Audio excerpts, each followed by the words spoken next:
Yes, my friends, here we are. Another episode of the Tyler Hill podcast with a longtime virtual friend, Mhm. maybe first or second time virtually as in terms of on Zoom friend, Mhm. Aelea in the house. Welcome to the Tyler Hill podcast. Thank you so much. I am like so pumped to be here. And I got the date on the schedule. I'm like, I'm already so anticipating this. And so I'm so excited to be here. Thanks for having me. Oh, my pleasure. Um, okay, so let's start here.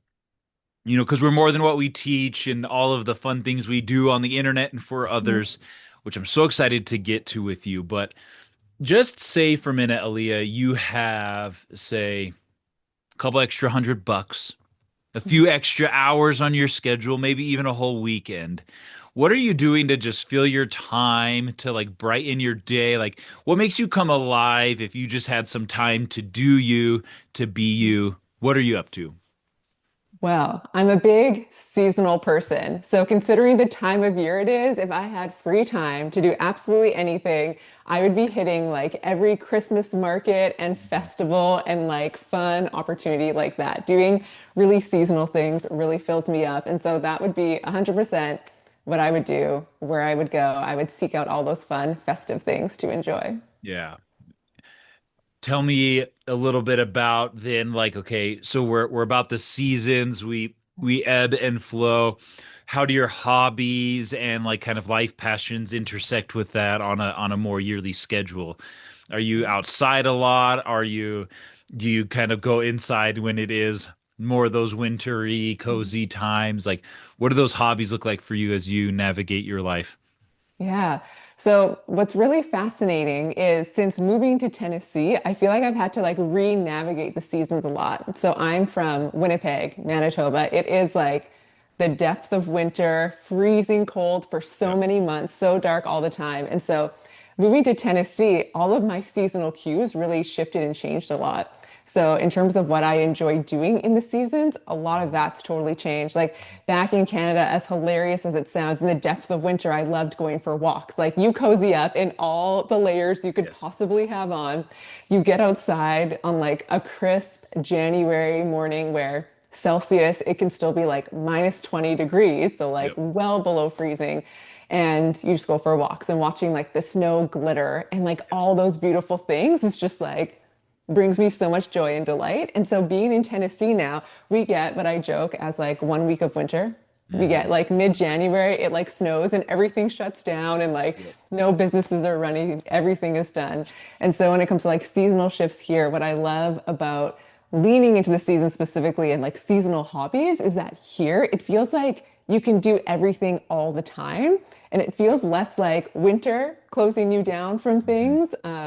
And more like summer, it's too hot, which is Yep. like so the opposite of everything that I grew up with my entire life. Like summer was like your get out, do absolutely everything kind of time. And here, summer, you're like, it's too hot to be outside.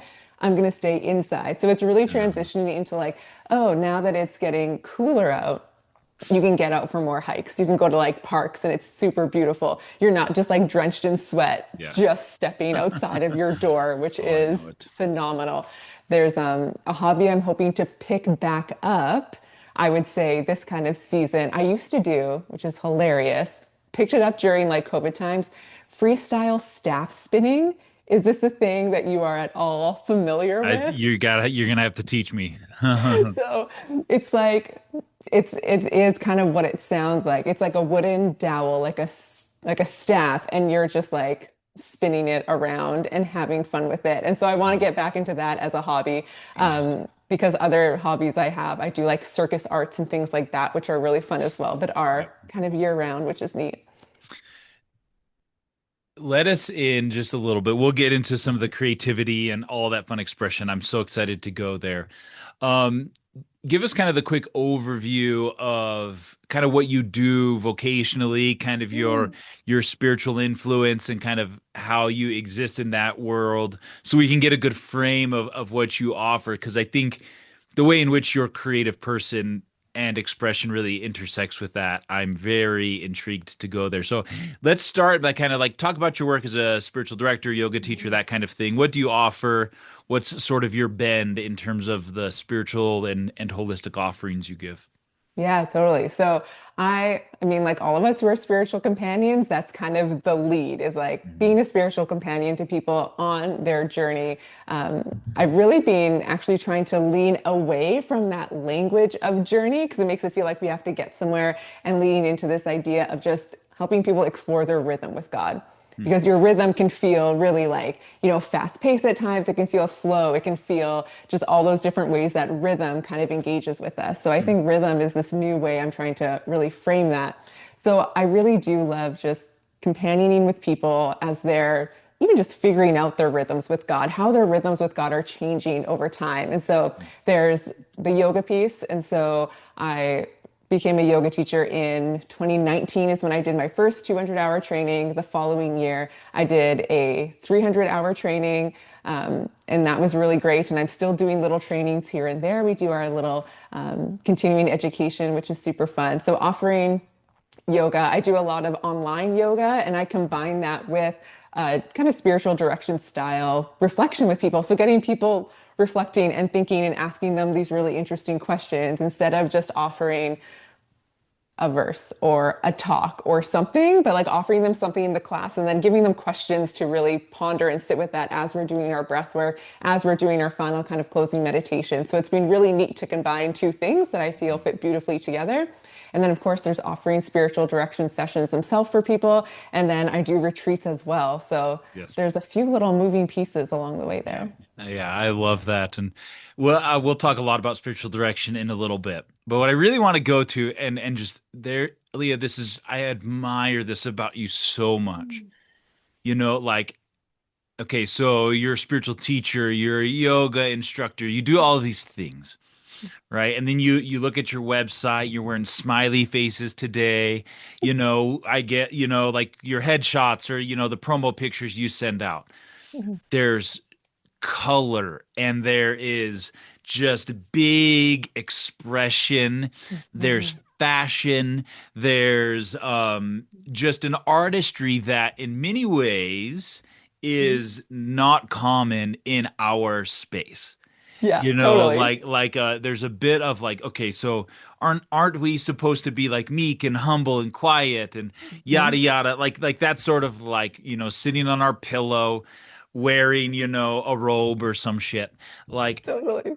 and you are not that in your Yeah. expression. Tell me about that journey. Have you always been this way? How have you reconciled that? Like, I Mhm. kind of want to talk about this with you forever. So Yeah. feel free to go as hard or as long as you want on that. But like, Yes. but there is this piece of you that is just so gorgeously expressive. Mhm. Man. How did you get there? How does it intersect with your spirituality? What can we learn from that? Go.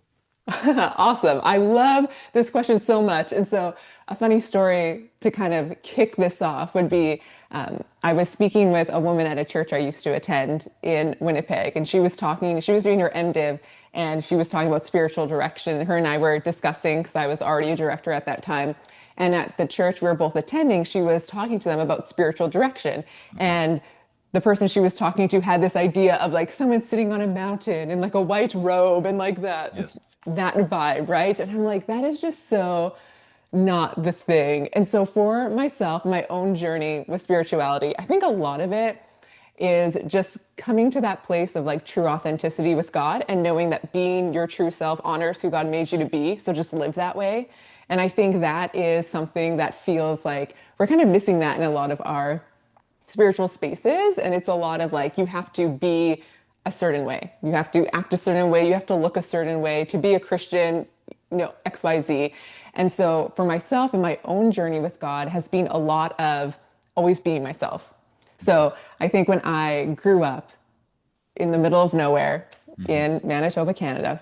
And for me, one of my favorite things to feel connected with God doing was just going outside and looking at the stars in the sky and looking at the fireflies in the field. And that just felt so natural. So whimsical, right? Like just Yes. this beautiful hanging out in a field and enjoying all of this beauty. Mhm. Um, and I feel like as I grew up, just always feeling this draw to like creative expression and lots of color, glitter, sparkles, like the whole 9 yards, right? Like that's just things I love. And then going through time, I feel like I've also just been really like blessed in a sense that I've been in like beautiful places that have honored that over time. Like not feeling like I have to always show up and be something I wasn't. I used to work in radio back in the day, which is like, I often joke, I'm like my past life, which was Mhm. many moons ago. I used to work in radio doing promotions and I was doing some on air as well at a Christian radio station. So my life has had many kind of pieces to it. But we're at this radio station. Everyone is showing up like very businessy, your suits, your whatever. I would show up in like a band t-shirt Yep. and a cardigan and just like my little like Vans slip-ons and was like, Yep. cool, I'm sure. And like no one ever told me anything different. And so I think that naturally I've just always shown up with a sense of Mhm. confidence in who I am that has allowed people to just feel comfortable, which I think then allows people to not feel like they need to necessarily like change that a bit, or it gives them a sense of freedom of like, oh, it's just, I can just be who I am because she's just being who she is. And so even in places like that where there's like a standard, I'm like, if no one tells me the standard, I'm just going to show up and be who I am. I think over time, I definitely had moments where specifically like clothing choices, this is so hilarious. I was talking to a friend about this yesterday. I just got a brand new pair of shoes and I'm very Mhm. excited about it. I got Yes. a pair of like classic Vans, checkered slip-ons, but they're like platforms and I'm like Yep. so into it. And her and I were talking about how there's this idea that kind of floats around the internet that as you get older in your 30s and even into your 40s, you just become who you wanted to be at like Yep. 16 years old, but Totally. couldn't, because of 100%. everything else happening Yep. in life. Yep. And so I feel like, we all hit those phases where I'm like, I should dress nicer. I should be like more of an adult in like how I present in the world.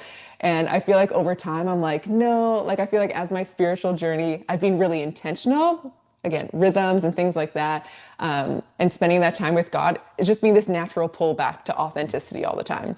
Yep. So I feel like there's just that kind of cycle that happens that we go through sometimes where we are who we are, and then the world tells us who we should be and how we should act. And you have culture and you have media and all those things. And then over time, I think as that intentionality comes back with God, and as you really tune into like, who is it that God made me to be, you just go Mhm. back to that authentic version of yourself. And I think that's like that authenticity is really where I like to lean in with the color and the patterns and like the fun of it. Like it doesn't have to be, I think of that Mary Oliver poem, right? It doesn't have to be like on your knees trudging Mhm. through things, right? Like it can just be this beautiful Mhm. authenticity. And I think that's what honors God most. I think God gets so pumped when we just show up as who we are. Yeah. So the kind of disposition of like places where I came from, would say like, a couple things come to mind. Like the like one would be like, like the model of discipleship that I was it was like let's replicate what the leader looks like. Yeah. Let's disciple somebody so that they look like this, pray like this, whatever. And what you're saying is no, let's not do that. Yeah. Let's be ourself, in which case then I start to think, okay, like isn't that maybe attention seeking? Isn't Hmm. that maybe arrogant? Or like, look at me and all my colors. Look Hmm. at me and all my tattoos. Look at me and my new Vans. Yeah. How did you learn to kind of reconcile some of those old messages that said, actually, don't be yourself. You're Hmm. supposed to deny yourself, deny your flesh, deny these parts of you.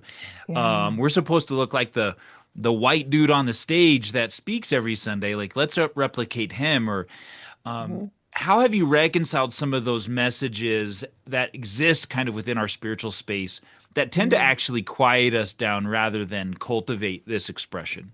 Yeah. I think a lot of that comes from my own experience in particular of just those moments of connection with God and like going, how do I imagine God feels in this moment? Hmm. Like if I am dampening who I am to fit an aesthetic, to fit what other people say I should be, to fit all these things, I feel like in those moments, there's like this shift where you're like, but then how much am I able to hear God if I'm focusing on all this other stuff that people are telling me I should focus on or I should be or I should look like? I feel like when you lean into just like who you are, it frees you up to just have more space for listening to God. So Wow. I think it feels almost opposite. I think people try to like put you in a box of like, do this, do this thing, the XYZ. I often talk about that a lot when it comes to spiritual practices. It's like your 20-minute quiet time. Like you wake up in the morning, you set 20 minutes aside, you read your Bible, you do your thing, you act a certain way, and it's like this magic formula. And I feel like the formula like never works. Like it works for 3 people, 5 people. Maybe it works at the beginning, and then the more Yep. that you engage with that, you're like, I'm not being who I am. Like there's parts of this that feel like it's lacking. And so the more you just lean into authenticity, I feel like it creates vulnerability with you and God, and then it frees you up to just Mm. live life and live your spiritual life. And I feel like in terms of like reconciling some of those messages, sometimes I think it's just like the more I've experienced being myself with God, the easier it is to just feel like you can let some of that go a little Mm. more. Yep. Yeah. So let's say somebody's listening here, or you're sitting with someone who has like fit the mold of what they're, Mm, what they're supposed to look like, be like, all of that. And there's this maybe spark, or maybe they don't even believe there is a spark. Maybe their true self has just been so dampened. yeah. How would you advise, or how would you guide or walk with someone as they say, Aaliyah, like I want authenticity. I want to be Mm, this. I want to, yeah, that's cool that you could say that, but I don't have the confidence you have, Aaliyah. I don't have the vibe you have. Like, you know, mm. how would you begin to help somebody cultivate that within themselves? Yeah, great question. I mean, I feel like for every person, obviously it's so individual, right? Like Mhm. getting to know who they are. But I think even just starting there, like who are you? Like what do you like doing? What do you, right? Like I think so many people haven't been given the freedom to actually ask themselves, what do I like Mhm. when it comes to Mhm. almost anything these days, right? Like I think, I mean, you open social media, marketing, like everything is around you telling you who you should be, what you should like, what you should look like, what you should dislike, right? Like Yep. we get so many messages. I think just that stepping back and being like, what do you like? Mhm. Is like, it feels like such a simple question, but Mhm. it feels so profound at the same time. Like, what do you Mhm. like? Like, if you could do any, like you asked that question at the beginning, like if you had this money to do money and free time to do Yeah. anything, what would you do? Like Mhm. giving people the freedom to think in that way of like, I think sometimes we ask those questions that are like, if you couldn't fail, what would you do? Yeah. Getting to those kind of like, Mhm. if you didn't imagine that you would be judged by anyone, if you felt completely safe and secure, what is it you would do? What do Mhm. you like doing? What Mhm. makes you excited? I think asking those questions gets people a chance to dream and I think access something deep within them that maybe they've stuffed down because of those layers of the shoulds and how they should be, how they should act, all those kinds of things. Mhm. So it might just be as simple as like, Yeah. what do you like? And letting people truly explore that.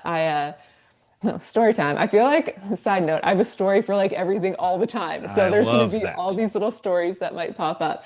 Um, but I remember going through a season of like wild burnout, kind of COVID times with everything I was doing at um, my day job that I had, things on the side, like life just got really wild. And I remember one of the things I did kind of after that season ended, and I called it a season of no that I entered into. I'm like, I'm just saying no to everything so I Mhm. can just reset.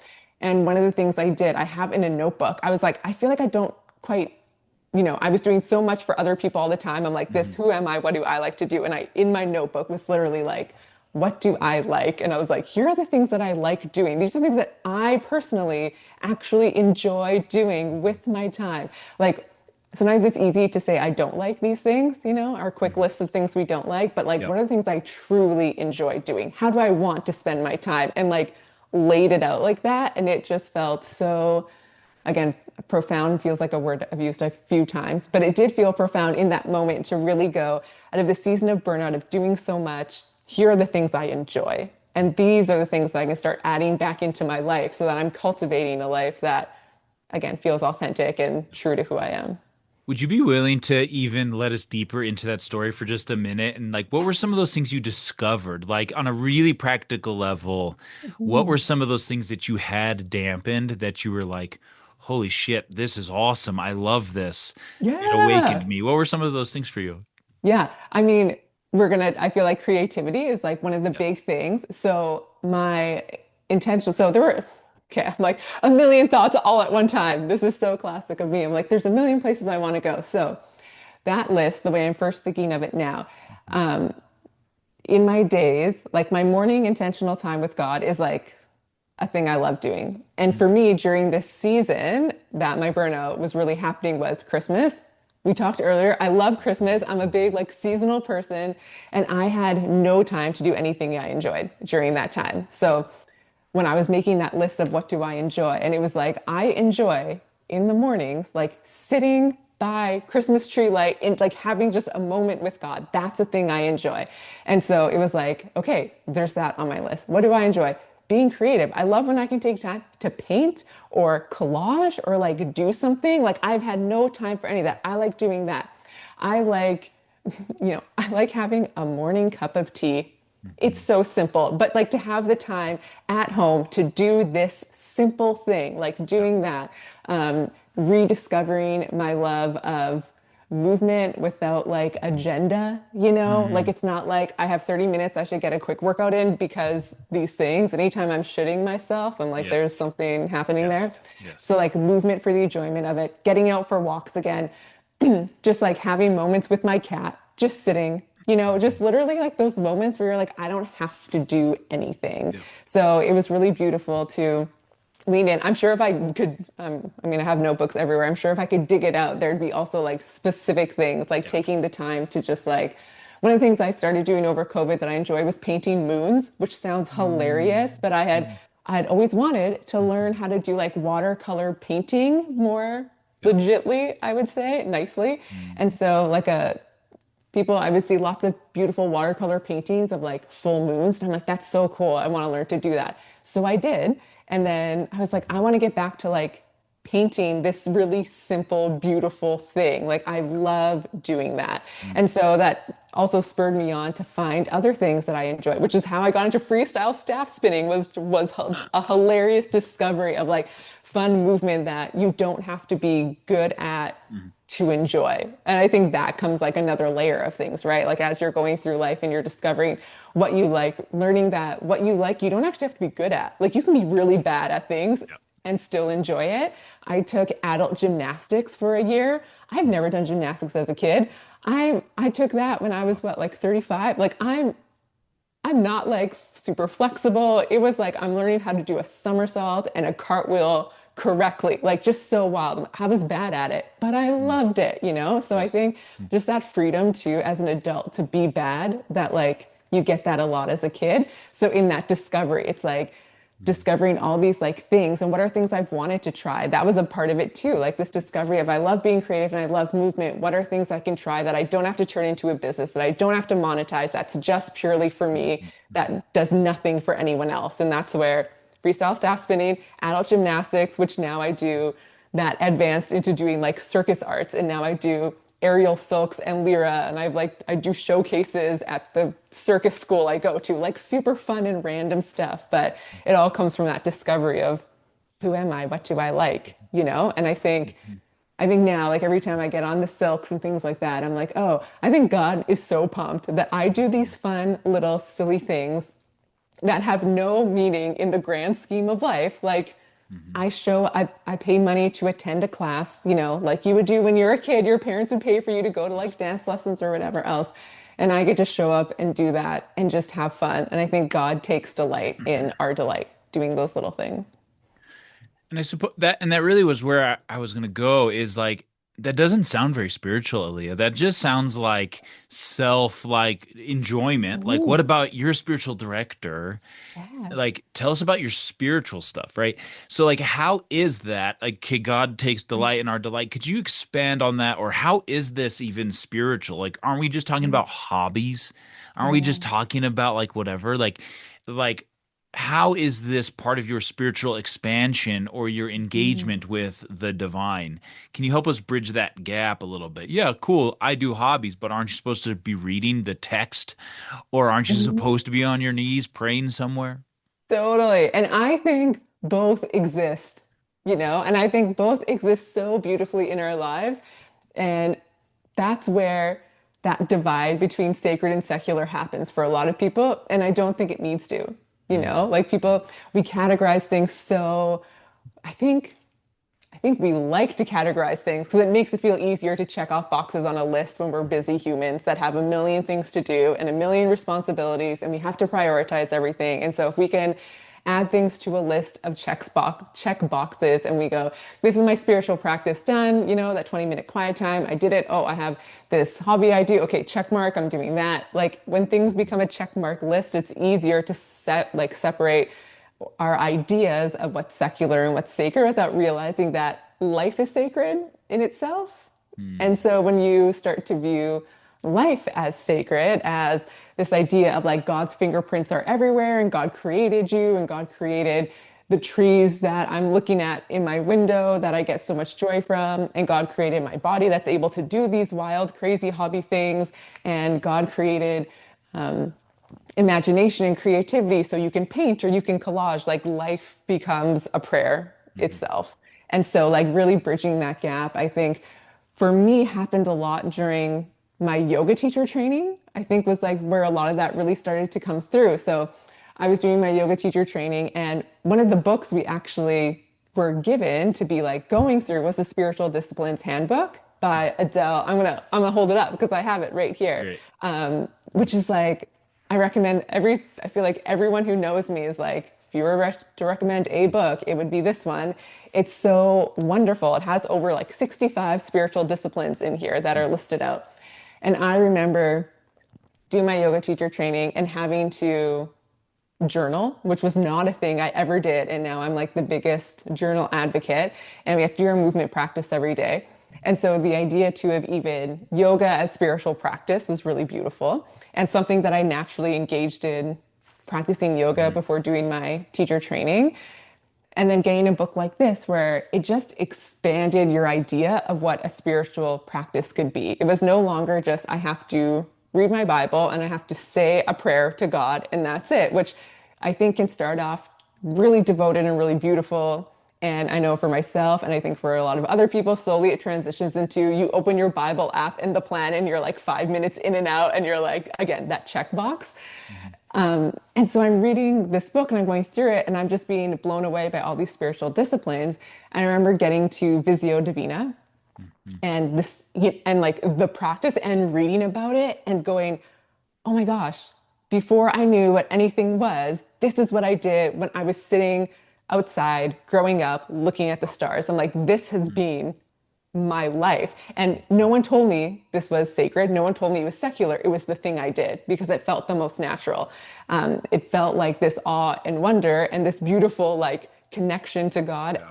as a child where I don't have language for that yet, but I'm Mhm. having that experience with God outside. And now I'm like reading about it in a book. Like this is a legit thing people do. Like what?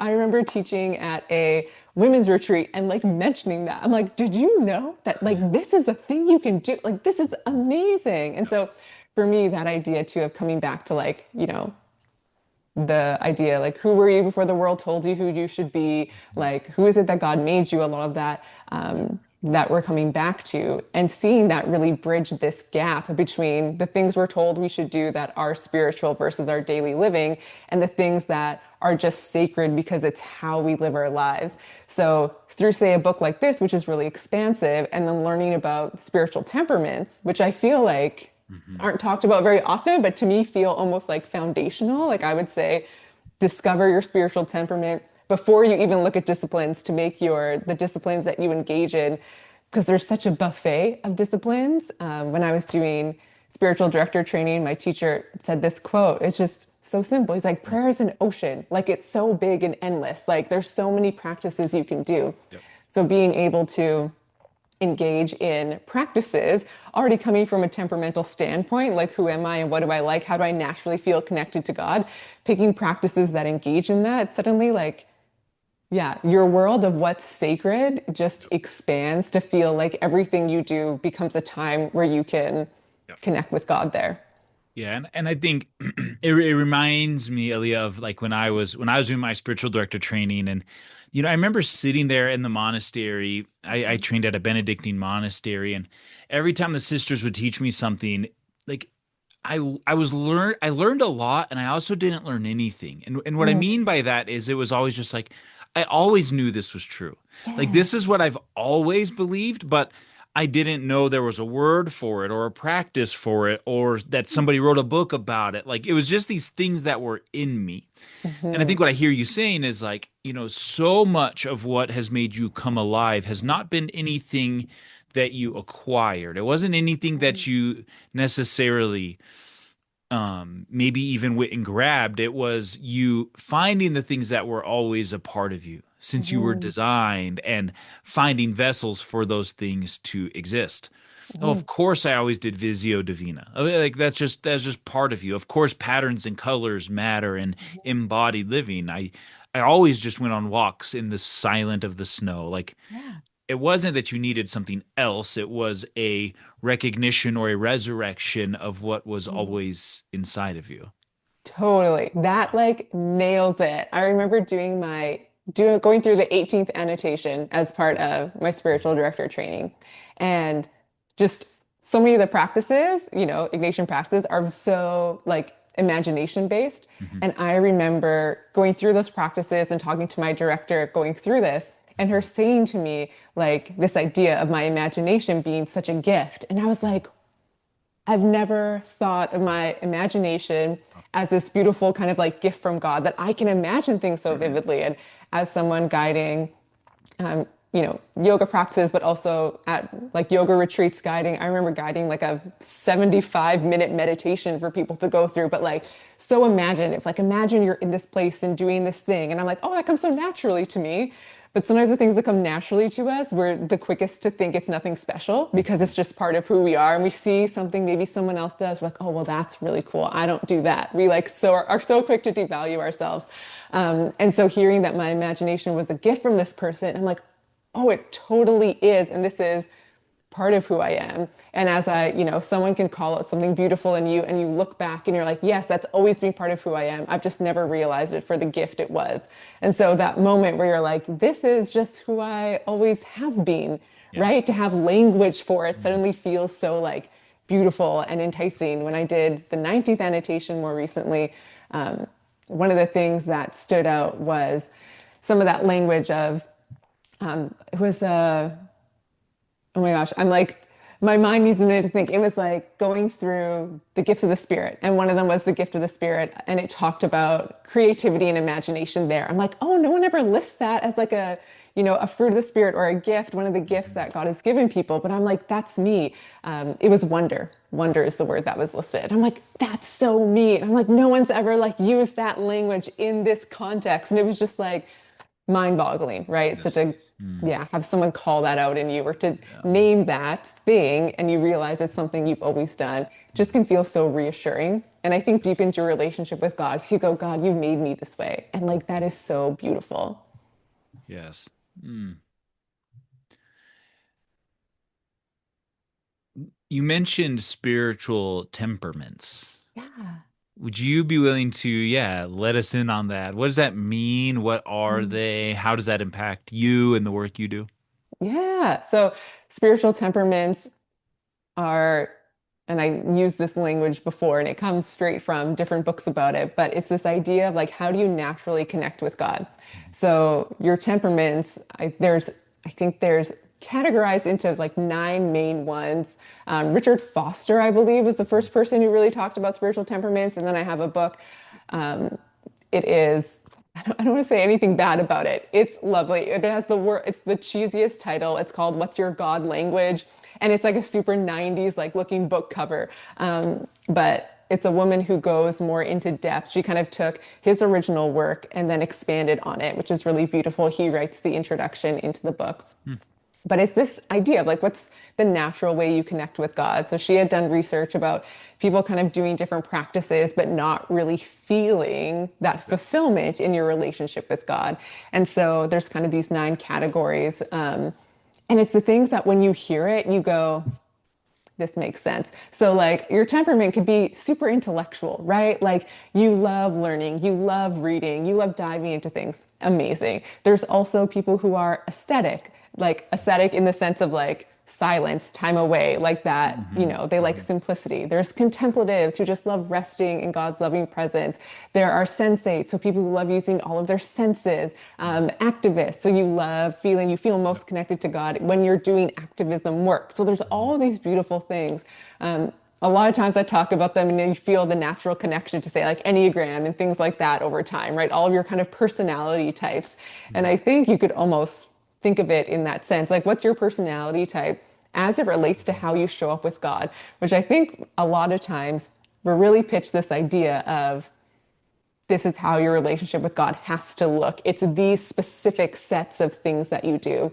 But Yep. then when you go to your temperament and you're like, but wait, I'm I'm just more of a contemplative person. Like I just like sitting and resting in God's presence. And you go, great. What are the practices that give me different ways to engage with that, right? Mm-hmm. And so you can be offered things like soaking prayer or centering prayer or like spending time in your imagination with Jesus reading through scripture, right? You can just sit in those moments and that can feel way more powerful to you and can help your spiritual formation in such beautiful ways more than like someone who's an enthusiast who wants to be with a crowd of people worshiping with their hands in the air. Like some people, like that's just not their vibe, right? Yes. And it's not that anything is right or wrong. It's just things just suit people better. And I think when you hear it in that sense of like, what just suits who I am, what makes me kind of just naturally feel connected to God, Mhm. you go, yeah, like there's certain things. You might have a best friend who's just totally different than you, who Yes. might feel connected to God in a totally different way, where you go to like the same, say you like go to the same event and you're like, oh, I went to this, retreat. I loved these things and this person loved these other Mhm. Mhm. experiences. And you're Mhm. like, yeah, because we're two different people. So if Yeah. you're different people, you connect to God in different ways, you Yeah. know? It's so Yes. beautiful. So, okay, how do you then, Mhm. um, like we've talked a lot about authenticity and being ourself, expressing ourself. Like I'm asking this in many ways for myself, asking the expert here. Um, I get really inspired by other people. Mhm. And I can be someone who tends to like say, "Oh my gosh, like look at what they do. I want to do that." Or Mhm. look at how they express themselves. I want to. And sometimes like it's interesting. Like when I think about fashion, for example, like, Mhm. like there are times where I'm like, oh, I want to express myself in this way. But a lot of times I attach it to another person's expression. Mhm. Oh, I want to be more colorful like Aelea or, like these kinds of things. How do you decipher or discern like, okay, what is being inspired by someone? So Mhm. somebody's spiritual temperament, for example. Oh, Mhm. wow. I love the thought of doing breath work or yoga, or I love the thought of being a contemplative or very expressive in a charismatic environment. That looks so cool, and I'm inspired by those people. Versus, Mhm. how do you find that balance of being inspired by, but also Mhm. cultivating your own internal sort of like flourishing? Yeah. Um, yeah, I'd be curious, like, do you get inspired by others, or are you just an overflow of your own soul? How do we not just carbon copy ourselves, but also allow the world around us to maybe inspire us, but not create like these shoulds or these boundaries that can often hinder our fullness? Yeah, totally. For me personally, I feel like sometimes I can only speak to my own experience. Sure. That's what I have. For me, I'm a big try everything and see what actually I enjoy. Hmm. And I think that's like a good practice for a lot of us that sometimes we don't give ourselves the freedom to try. Because again, we feel like if I want to try, like, say I'm inspired by like this person's like fashion or whatever, like I love that thing they're wearing, that's so cool. And it's like, okay, I feel like, there's your means, there's all these things that obviously come into question, but say like you could just go buy that thing and wear it. I mean, I think there's a few things. It's like, what about that is inspiring? I think that's like a Hmm. great question. It's like, what about that is inspiring? Is it like, I love what they're wearing? Is it that they have confidence that I really like, you know? So I think there's like this depth of like, why is that inspiring to you? Hmm. That can become a really great like first question to something. I think I'm a person, I mentioned that to kind of dive in, but like I love trying all sorts of things. Like, Hmm. I feel like for me, that's how I know what kind of sticks, right? Like I see something and I think it's so cool and I go, I want to try that. And then I try the thing and then very quickly I can kind of discover whether I actually like this thing or, oh, this actually isn't.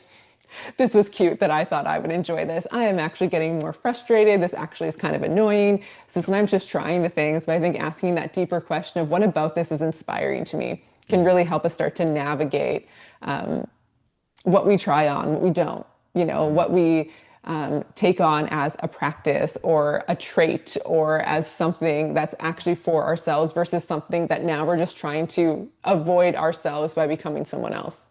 Well, So, yeah, that deeper question of like, why, what about this is inspiring? It feels so simple, but it's like, I think of sometimes, I have a background. One of the first trainings I ever did, kind of on a bigger adventure to becoming the spiritual companion I am today, as I did my life coach training as one of the first things. And so much of that, similar to spiritual direction, is so many questions. And it's getting to the heart underneath everything, this idea Mhm. of what's under the rock. So, like, you might go, I'm inspired by this, or that looks really cool. Say it's that thing looks cool. I want to do that. And you're like, okay, well, what's under that rock if this is cool? And so you like lift up the rock, right? There's always things underneath. So you're like, hey, well, what's inspiring about that? Mhm. What do I admire about that? So I think it's sometimes Yep. too just that ability to like step back out of the initial like response or initial reaction to discover what your response truly Mhm. is. So Mhm. that step back of like, that person, this is cool, this seems awesome, this is great. I want to do all these things. Well, what about this is inspiring? Is it just that sometimes it's like that person just has such confidence being who they are that we're Mhm. like, maybe I want to wear that, do that practice, do what they're doing. But then you're like, what is it? It's just the confidence. And so, how can you maybe live with confidence? How can you adopt some of those traits that make you actually feel confident in Yep. yourself? Mhm. So it becomes almost less to many. Like oftentimes, maybe the inspiration is not as much the aesthetic as it is the soul behind it. It's not Mm, as much the color or the era that they're wearing or mhm. the genre of music, but it's more the energy behind it. Totally. Yeah. I think Yep. so. I think Uh-huh. totally that's what it comes down to. I think there's a lot of times that we get stuck on, and I feel like I get really ranty sometimes about marketing, social media, influencers, the whole thing, but we're sold a lot of stuff Mhm. that will make everything seemingly get better in life. And so I think when we can like step back and go, okay, this person is selling me something. Oftentimes, most of the time, someone's selling you something. And so when you see something that actually feels authentic, Mhm. you think sometimes, oh, well, this person actually seems authentic, so that's what I need. But if you kind of step back and start going, like, what is it within me, right? What is inspiring about that? What is like kind of letting go of the consumeristic side of things and coming back to that, like, what's within you can be Mhm. really helpful, I Mhm. think, in revealing in a lot of those things that then give you deeper meaning long term, right? Buying a sweater isn't going to like solve your problems. It would we're sold that it will. I think every commercial ever is like, just buy the sweater, you'll be fine. Just, live life Mhm. with more creativity. Just, do these things. Mhm. And the world is set up that way. Follow my 3-step program, do my 5-step thing. And it's like, it's just your steps often need to be like that inner work, right? That Yep. like, what about this inspires me? What about this is guiding me to something deeper? What about this makes me feel connected to God, right? It Mhm. becomes so personal. And then when you find that personal sense of conviction and what feels most authentic, then you yourself become that person that lives with confidence that inspires others, which is really beautiful. So, okay. So doing these things, doing gymnastics, Yeah, of wearing our fun clothes, etc., etc., doesn't make our problems go away. course not. So then why do them? You mentioned it connects us to God. Hmm. This reminds me, I just interviewed Justin McRoberts about his newest book, In the Low, Mm. which talked a lot about not trying to escape the low. Like actually maybe how do we learn to breathe down there? Yeah. Because there's a lot that can be offered to us in this. So, okay, so we're not chasing joy or authenticity necessarily as a means of escaping the hard seasons. Hmm. So what? what else is there to be offered to us, I suppose? Another way to ask this is, Aaliyah, you're very smiley, you're fun, you're joyous, Mhm. again, you bring color into the world. Wait, your life isn't perfect? Like there's not just joy everywhere. How does the low parts, Mhm. if even all of this authenticity doesn't take us out of it, what role Mhm. then does the low parts, or why do we do these things if we still are going to have some hard times? Yeah. Yeah. I mean, I think of my instant first thought is that idea of in consolation, you prepare for desolation. Hmm. So that like when things are good, it's that preparation for when things kind of aren't, because life is not, no, nothing guarantees you a great life Yep. or an easy life. Sometimes I use the phrase sometimes of like gumball machine Jesus, where you think that you're like, I put the quarter in, I put the prayer in, I put the thing in, and I do that and I turn the knob and I get what I want.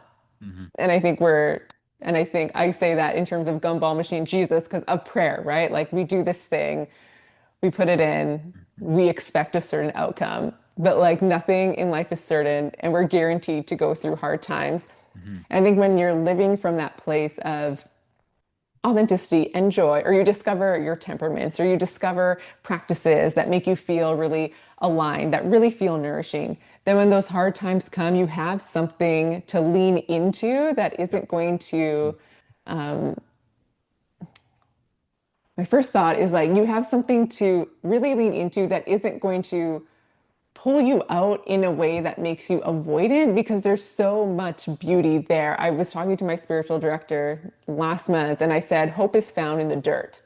Like in those kind of like nitty gritty places, in the hard, in the lows, in those things. I think of like your home, like dusty dirt, like it gets everywhere, but like hope is found in those places too, right? Hmm. Like when we're always trying to avoid that, there's a lack of depth that happens. And in that lack of depth, we're just again, it's like you're not looking at that question of like, what about this is inspiring to me? You're just looking at, I'm just going to chase that next thing. And you really miss the beauty that happens in the hard places because in those hard places, you learn more about who you are. And I think, Hmm. again, it ties back to the more you learn about who you are, the more you're learning about who God made you to be, the more you can authentically connect to God. So I think in highs and lows, there's always that opportunity for really intentional Hmm. connection with God. And you learn new things in all those different places, which makes the highs and the lows valuable Yep. in their own right, even if they're hard to go through. Hmm. I mean, who wouldn't like just all the joy all the time? Yes. Right? Wouldn't we Yes. all just want all the joy all the time? But Hmm. that's not life. So Hmm. how do you find meaning there in those hard times anyways? So how do you do that? How does Aaliyah in those low moments find some of the meaning, some of the purpose, some of the yeah, like, or how do your illusions disintegrate when you're in those places? Like, how does that happen for you? And how Yeah. would you maybe encourage someone or describe to someone what that could be like for them to find some of that formation in those low places? Yeah. I'm going to sound like a broken record, but that like living into authenticity, which I feel like has come up so much, which was Let's so go. unintentional. That's just where the conversation went to. But even thinking back to that, even a bit earlier in the burnout and like, what do I enjoy? And so in seasons that have been hard, I think of say moving to Tennessee was like this wild adventure of moving here where my husband applied for his visa and within months it was like it's approved and then within 6 months we're like we're moving and now we're somewhere new and it like Hmm. when I sat down at the beginning of January and was looking at what I want to do with my life for the year, I just had 6 whole months that now I'm actually in a whole different country and nothing is as planned. And Hmm. so that's a new place, that's new friends, that's new everything. Hmm. Within that year, my dad passed away. I went back and spent the last 2 weeks end of life care with him and then funeral planning and doing all that. And then I come back here and I'm like, oh my gosh. And so life is this like whirlwind of like very difficult things, honestly, a lot of the time. So for me, knowing that I like creativity, knowing that I'm a person where I get inspired by creation, like looking out my window here and seeing, the seasons change, knowing that those are things that feel really meaningful to me that allow me to express. I lean often in hard times into like poetry writing. I'm never going to publish a book of poetry. Like these are not poems that will be anywhere. I mean, who knows? Maybe one day, but they're not, I don't You saw spend my time look there. I don't know about that. I never spend, I don't like refine anything. It's just Sure. like Mhm. I had this book that had been sitting on my shelf for a long time, that was called Healing Through Words. I'm like, I'm gonna Mhm. do that book. Mhm. Mhm. Like it's just, Yeah. I started a practice again. I had this idea. I'm like, I want to do like a poem a day. That'd be so fun. I feel like I have this idea every now and then.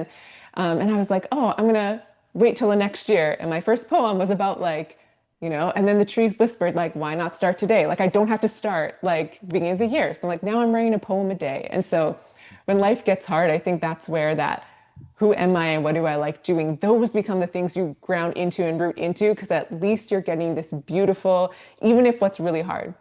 My dad passing, I wrote poems about the experience of hearing, being in the room opposite him and hearing the oxygen machine, like the rhythm of it, like writing a poem about that, because that's what's happening. And I have all these feelings about it. And so I'm going to write that. And so taking those moments of like, that's what I feel is helping me through this. And like, no one told me, no one said, hey, you should try writing a poem about this. It's just, this is who I am. And I feel this natural spur to release creatively. And so I'm going to do that. And so I think when we lean into those pieces that we already have established as Mhm. practices we enjoy, things that feel authentic to us, when we lean into those in the hard times, it can help remind us who we are, which I think we can get lost in hard times.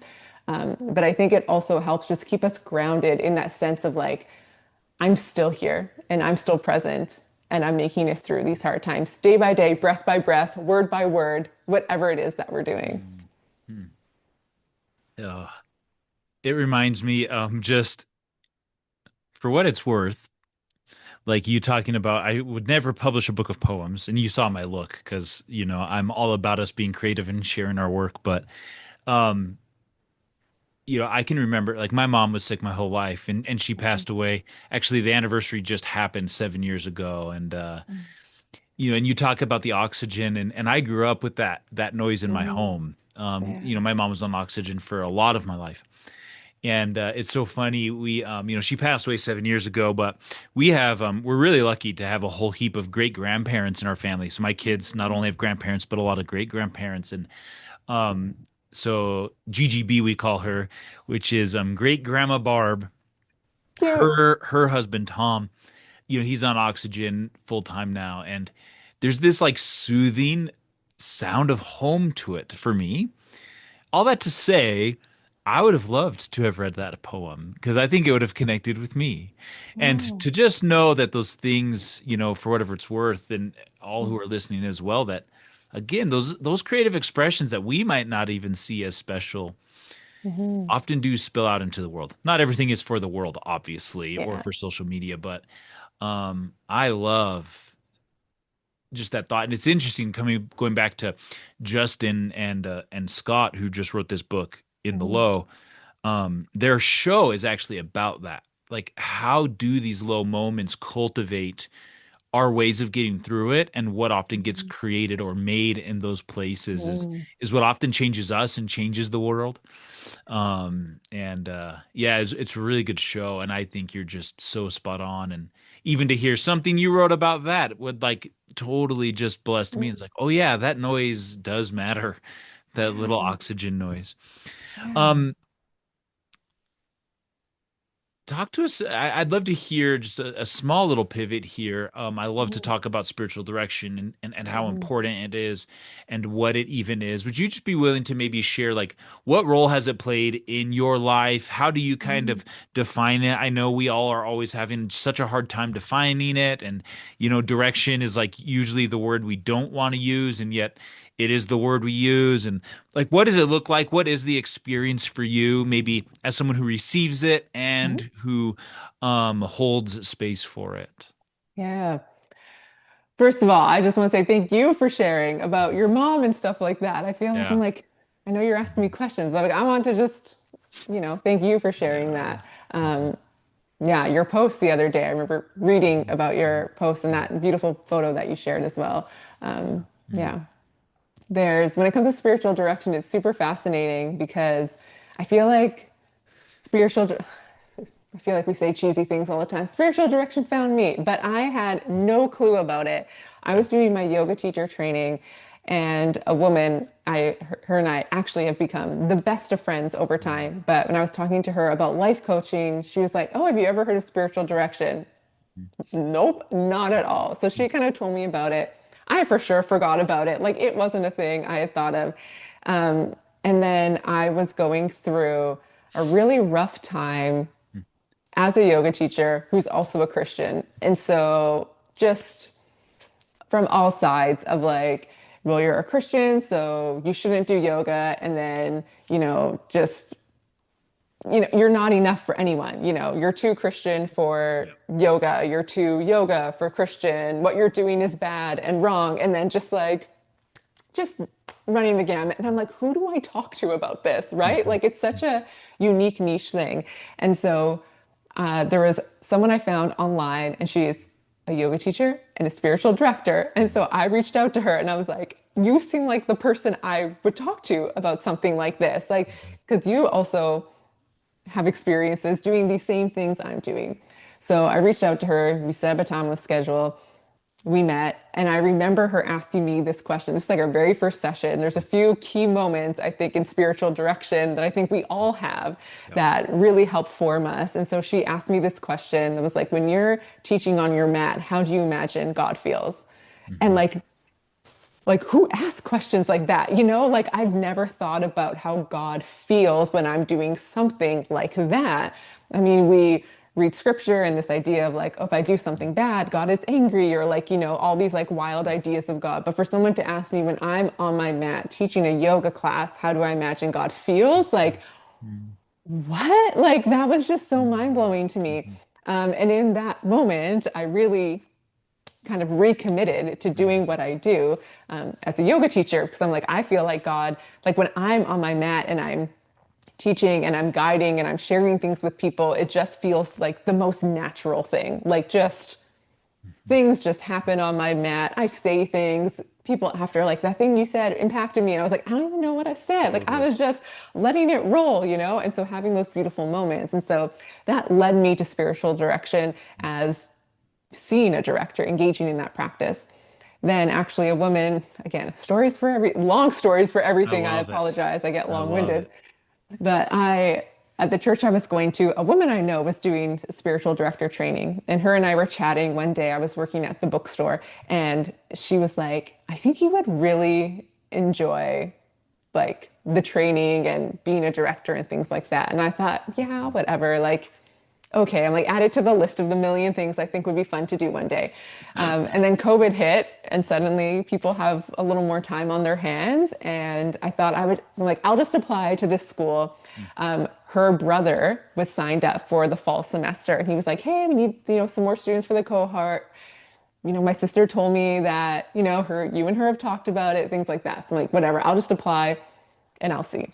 Mhm. And so I applied and then I got in and I was like, oh, so do I do this now? Like I was going through Bob Mhm. Goff's book, Dream Big, and it was Mhm. one of my like on my list of things I'd like to do one day. And so I'm like, I guess I'll just do it if like I applied for school and I got in and I have the time and there's a teacher and like I guess I'll just do the thing. So became a director that way. And so defining spiritual direction is always super fascinating because I think we talk about spiritual companion or God as the true director. And so I Mhm. often talk about it as spiritual direction being this practice where I just help you explore your current understanding and awareness of God in your life.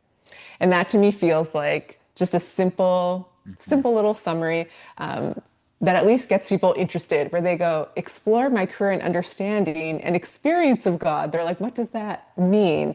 And so that idea, then I often go on, well, we're asking evocative and contemplative questions. So evocative, like, tell me more about this thing Wow. you're experiencing, and then contemplative, like, where is God in this? And Mhm. so that's like my 30-second elevator pitch of spiritual direction that seems to, I think, get the people who would most enjoy it, it gets them curious about it, and it invites them into this place where they're like, oh, we're going to be exploring like what I think of God, my experiences of God, where things are changing with God. And I think that is a really beautiful practice for people. Yeah.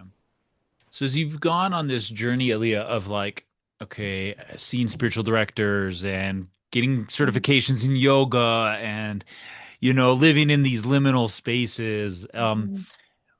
how like has your spirituality changed? How has it evolved?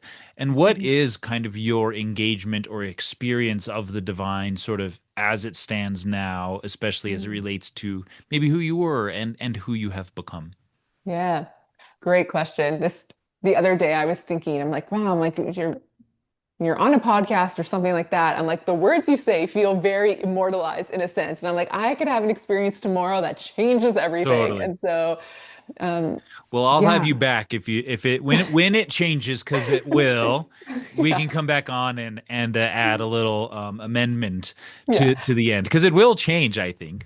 Totally. And it I like For it's what it's worth, like I'm about to announce some cool things with my book, yeah, and it's terrifying because it's like my mind has changed since I wrote the book, let alone totally. now that I got to publish this thing. Yeah. So girl, I get it. Yeah. You're like, I have to publish it and then promote it. And then like, and you're like, what if, yeah, it feels like because things change all the time. Yes. Like you can have Mhm. like today reading a quote that I loved. I'm like, oh, that totally reframes how I view creative expression as like that um Mhm. that quote, the blindness of it, like to not be blind to the places where I can grow and express creativity. I'm like, that totally changes now when I feel the invitation to express creatively, to like to do that, and Mhm. like to honor that. So yeah, everything's changing all the time. Aside Yes. from that, Mhm. how my spirituality has kind of changed over time. I grew up, so this becomes again a long story, like everything does with me, but I grew up going to church till I was like 6 or 7 years old, like super young, and then didn't anymore. But Mhm. during that time, I would still read my like children's King James Bible, which who knows Interesting. how you understand something Yeah. like that as like an 8 year old, but I was the kid who was like just super engaged in that stuff, or would, as mentioned before, like go out, look at the stars, look at the fireflies, all those things. And so I think over time, my relationship with God and my understanding of God as always present, as loving, as a friend I could talk to all the time, that was how I would say my spirituality was formed, which I think is really beautiful. I think over time, I got excited to get into formalized Christian spaces like, oh, I'm going to a church now. Cool. Like as an adult, like, oh, I can learn all these things, right? Like I just had my own little unique experience and now I get to learn more. Oh, now I get to learn that not everyone thinks the same things, right? Like my experience was just my own little world with God. And oh, it turns out not everyone has that same experience. So it's super like big Mhm. mind opening experience, and Mhm. how that changes your spirituality. Because you're like, oh, maybe these ideas, maybe some ideas I had were wrong. Oh, this is what people say is always right. You're like, oh, okay, I guess that's what this thing is now. And so over time, I feel like it felt very like natural and organic. And then it turned a little bit more into like, okay, well, here's what the people say it is. Here's what, on this topic, this is what's being said. So this Mhm. becomes what's true. This is the thing. And I think over time, especially through yoga and Mhm. through spiritual director training and through the really big like contemplative stream, or even more recently reading books like Sacred Earth, Sacred Soul. So there's a lot of stuff that, like you were saying before, just kind of reaffirms what you've always known about like Yeah. about a lot of things in Mhm. life. And so the idea of like everything is sacred, I'm like, why do we have like that? Just obviously, like I don't know why we have to be talking about, but I'm like, oh, because not everyone actually views things this way. Not Yeah. everyone views the trees as sacred, but humans as sacred, and everything is like God's creation, therefore it Mhm. has value and meaning, and we should honor it. And so my spiritual journey now is very much, I think, rooted in these practices of like everything is sacred. Mhm. Everything needs to be treated with like honor and respect. And that idea of God's image within everything deserves our respect. Um, and it feels so much more, I feel like it's a place of like I think I've talked about creativity a lot, but freedom and creativity to just express honestly my own time with God. I do a lot of collaging these days, which is hilarious. My spiritual direct, I was like, I feel like I need in my spiritual time, I'm like, I have an inhale, but I need an exhale, was how I Mhm. described it. Like I have my inhale time, which is this like building up of energy and it's exciting. I can be like reading a book and journaling and whatever, but I'm like, I need the exhale, that like Yes. some kind of expression of that. And so I started collaging. So I collage with old magazines I had at home, some kind of piece that to me Mhm. represents kind of the core of what I engaged with while I was reading, things like that. So my spiritual journey just has felt then more like free to be expressive and very artful and very Yep. creative, which is something that I wouldn't have engaged in, I think, before intentionally. And so that feels to me very of the moment, to Yes. just be intentionally having that exhale of creation, which is nice. Like, I hope that answered the I question. Sometimes love I get that. real Yeah, rambly and I'm like, I that's hope we great. got there. Have you ever, this is a small side tangent, and we'll start to wrap up here in a minute. Have you ever made a zine or do you know what zines are? Have you I ever? do know what scenes are. I've I never just, made one. I'm just like hearing, like, I hear, pause 1 second. Yeah.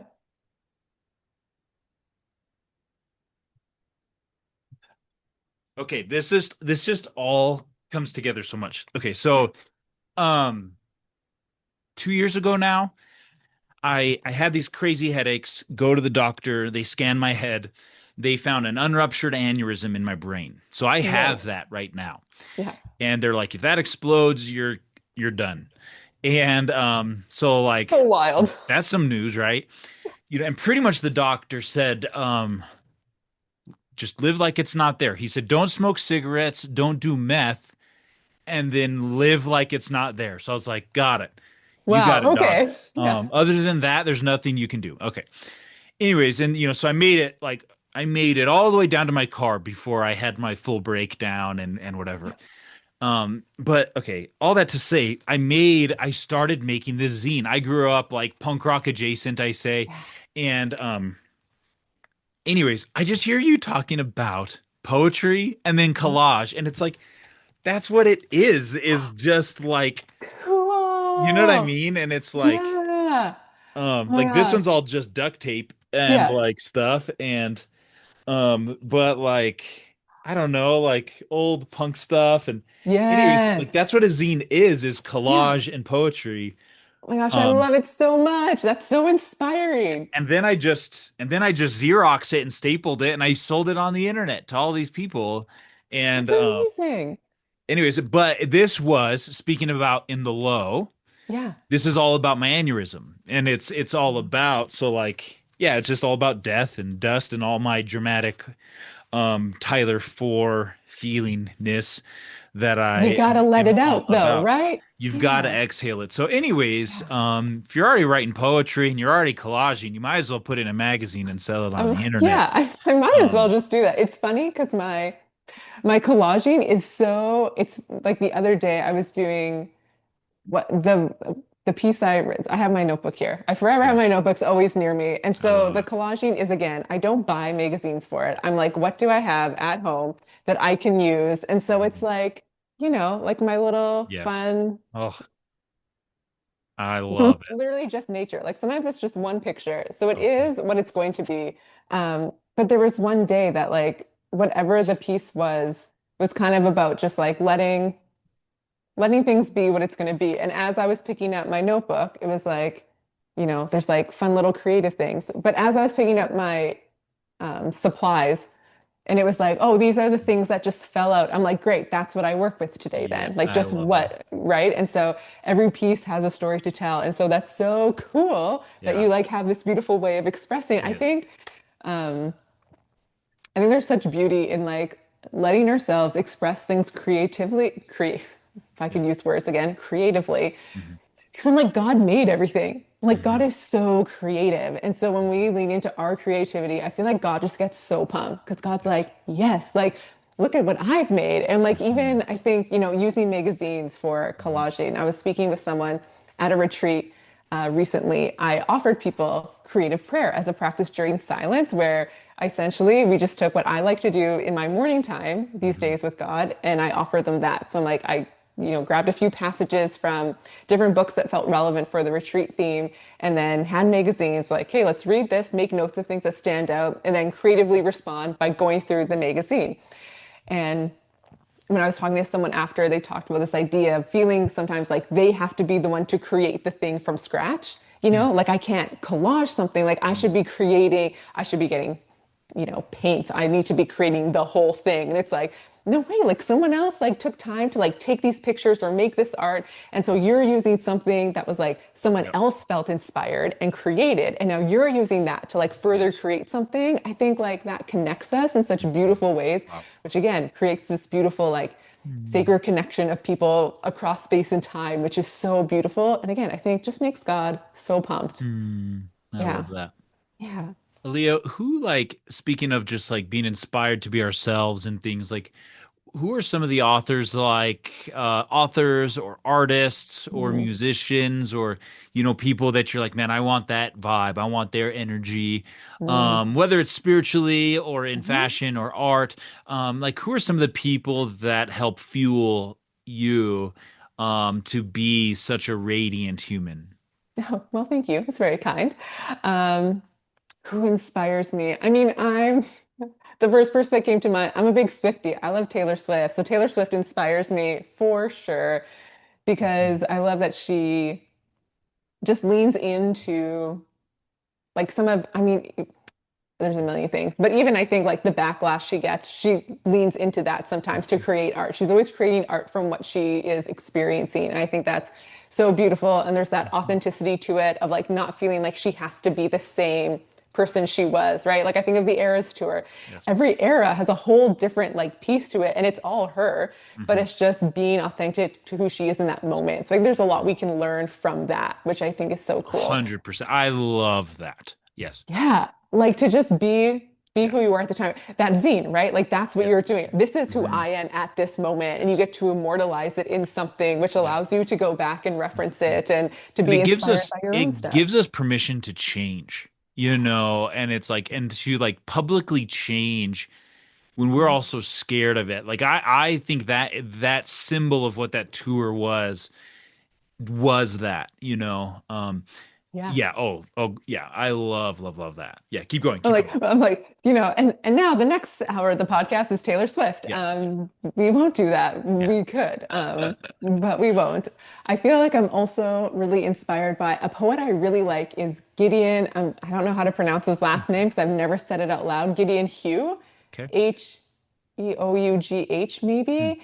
He has just some phenomenal poetry. His work that he's done, especially around Easter and Lent, is like mm. my absolute favorite. Wow. He has, like most people, he does Substack, which is awesome. He does Substack Mm, more often than Instagram these days, but he also reads his poetry often, and he has just like the most beautiful voice where you're like, if you don't want to read, let him read it to you, and it's amazing. So he is so inspiring for just the fresh takes he has on things. mm. And I think because it resonates with how the spiritual journey of mine has changed and that idea of things being good news if you're like helping people out. So, anyways, I don't Mhm. want to try to Yeah. say anything of his because it'll butcher how beautiful his work actually is. So, Mhm. he's lovely. I Mhm. feel like forever inspired by like I had a directee call her the other day, our patron saint, Mary Oliver, of Mhm. course, because Of she's course. phenomenal in Yes. everything, all of her pieces, because I find myself inspired by nature a lot. I wrote, and it's on the odd poem I do share. I wrote one called God and the Platypus the other day. Mm. Awesome. It's on Instagram, but just so it's like as we all do, I feel shower thoughts are the best thoughts. And so I'm in the shower the other day and I'm like thinking about like, I'm like, did God make did God make the platypus first and then think to separate all the different pieces? Or was it that there was the otter and the beaver and the duck, and then was like, let's put it together. And I'm like, at the Mm. end of the day, it doesn't matter. It's just that God was creative and wanted to create and probably enjoys that we're taking delight in thinking about Wow. it. Obviously worded much nicer as like a written out poem. Um, and so Mm. Mary Oliver feels so inspirational for a lot of that, like just the wisdom of creation and Yes. what that has to offer us. Mhm. In terms of other things that I'm inspired by, I'm trying to think of like I feel like these days, a lot of it is a lot of just like Celtic spirituality feels very inspiring to me. It Hmm. actually got me to the point where I was asking one of my aunts for a family tree to be like, I know that I have some like Scottish and stuff in Yeah. here. I'm like, I'm reading timelines of like different, Hmm. Celtic theologians. And I'm like, was there a chance that like my ancestor may have heard some of that stuff at the same time and just getting Yeah. curious about that, which was really fun. Fun. Um, yeah, and I'm trying to think. I Yeah. feel I like love it. yeah, those are my first few Mm. things that I think of, with Okay. obviously the big long stories that get attached to each Yes. one. As we wrap up, I think, there's just a piece to our and this is going to tie so into to everything we've already talked about today. I think I'll just ask it and let you go for my Mhm. last question here, Aaliyah, is what are some things that you love about you, Aaliyah? What does Aaliyah love about Aaliyah? I know that you asked that question, and I love that you ask people that question because I think it's very revealing to how Hmm. often we even take time to think about what we love about ourselves, right? We're so quick to be able to name things we love about other people, but not necessarily ourselves. Hmm. And it reminds me, again, story for everything about, again, kind of ties in where I mentioned that book, Healing Through Words, that I was going through. Hmm. And one of the poems you wrote was like, why are you a good friend? And you're like, oh, so often you don't think about why you yourself are a good friend, things like that. Um, but I think what I do kind of love and enjoy most about myself would be, I think we could all say it for me if we wanted to, but imagination and creativity. I think those Hmm. are my two things that I really enjoy most, especially because as I look back over life, I can see how they were just naturally part of who I was. And I think the older I get, the more I really lean into those as valuable. Yeah. Like I think of, you can be a kid. As a kid, I remember in school having to, a project is writing a book. And I wrote a book about how cats got their colors, which was Mm. could have been a bestseller. I have no idea, but it was really fun for me. I remember writing about like there was a painter and he like dropped his paint and cats got colors on them and that's whatever, like super Mm. fun. And you're a kid and it's, playful and creative. But I remember always doing so much writing as a kid, writing stories on summer breaks because we grew up in the middle of nowhere about like I did Ukrainian dancing as a kid, and you get to this certain level where you get these like red leather boots. And so I remember, and that's like part of your costume piece. And so I remember writing a story about like the magical red leather boots and things like that. And so just always having this like thread Yeah. of creativity that's always been woven through everything I do, Mhm. but really valuing that as an Yeah. adult, and especially on my spiritual kind of in my spiritual rhythms, valuing that as a place where God is so present, Mhm. and that you can feel really connected to God in those moments. And I think, again, that the imagination spurs on that creativity, right? Like you imagine the thing and then you're able to create it, or your imagination is spurred on by something, then creatively there's some kind of output. And I think Yeah. those are the really cool pieces of who I am that allows me Mhm. to, Mhm. even with what I do with spiritual direction and yoga, it's like being so inspired by a little thing. Like upcoming yoga series I'm doing is it's about joy and kind of Mhm. joy as we were talking about Taylor Swift before. Joy is vulnerability. This idea of being Yeah. in joy, you become more fully yourself. Going to the Eras tour last year and just feeling that authenticity, feeling that collective effervescence in the arena with all these people. But then how joy builds our resilience. Joy is Mm. resistance to a world telling us to always be and do something else. When you find that joy, you don't have to be bringing those Yeah. messages in. So how like one or two little things, a quote about joy can then spark this entire 5 week yoga series. How Mhm. inspiration and creativity, I do all my own design work. I do everything that is output. I'm doing it all myself. And so just the inspiration and the creativity to lean into that and then to be able to bring it to life, I think is Yes. one of my favorite things It about is. myself that I get to Mm. then do on an almost daily basis, which is such a gift. It is. It's a gift to all of us. I mean, I think, to sort of put the other side of the book on here, you know, knowing that you exist, even in this similar space as me has Mhm. does give me permission to be me, and I really appreciate that. It's often feeling like a misfit in so many of the spiritual, being a little more punk and being heavily tattooed and all these things, and like Mhm. being the youngest person in so many spiritual direction rooms, and especially, I'm at this old monastery with all these old women, which is the best gift in the world, but to know you exist blesses me and makes me a better, and then blesses my people, and I just, yeah, it does work like that. It does Yeah, work like totally. that. And Yeah. I feel so inspired by you in the same spaces, right? Like the work you're doing and how you show up online and in the world. I feel like Mm. yeah, I feel like there's often times where we don't always get to like connect with the Mhm. people who inspire us, Yeah, and the people who we like see our similarities with, and we go, "Oh, it's so cool that you feel like you're doing, doing something different but similar in a sense and can totally. feel that inspiration." So I feel the Yeah. same way about Yeah. following along with the work you do in the world and Yeah. even like your newsletters every Monday, like it Yeah. just always hits in such a beautiful Mm. place. And so thank you Yeah. for doing the work you do. It's so beautiful. Thank you, Aaliyah. Yeah. Where can people engage with you, connect with you, find you to be a spiritual director? Like, give us that little pitch real quick.